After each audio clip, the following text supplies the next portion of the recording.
Je ne peux pas croire, et pourtant Dieu sait que j'ai des différends avec Madame Taubira, je ne peux pas croire que Madame Taubira, il y a 3-4 jours, ait dit ce qu'elle a dit sans l'aval de l'Élysée. Je ne peux pas croire que le garde des Sceaux puisse dire de manière claire que, non pas que c'était son avis, mais qu'elle disait clairement il n'y aura pas la déchéance de nationalité dans la révision.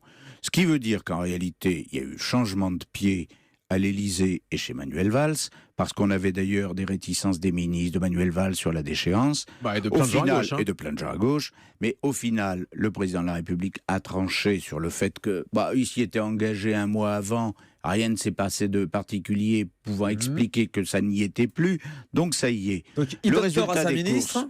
Le résultat des courses, c'est que moi je ne demande même pas, je vais vous dire, je ne demande même pas, parce que d'abord c'est pas à moi de le faire.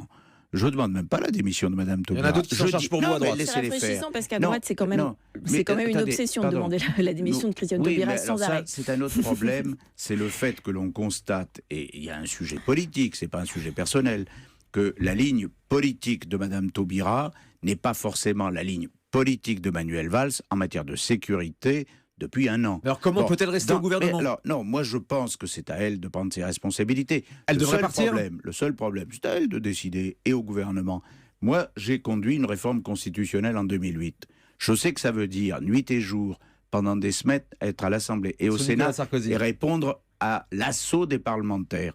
Comment Mme Taubira, garde des Sceaux, peut conduire ce débat en n'étant pas d'accord avec le texte qu'elle est censée faire voter? Oui, Corinne Narassiguin, comment d'ailleurs, peut-elle faire ? petit sujet, je signale que le Premier ministre hier l'a désavoué en disant qu'il serait lui au Parlement pour faire voter le texte. Ce qui veut dire que le Premier ministre va venir lui-même pendant des semaines faire le débat constitutionnel, il n'a pas autre chose à faire.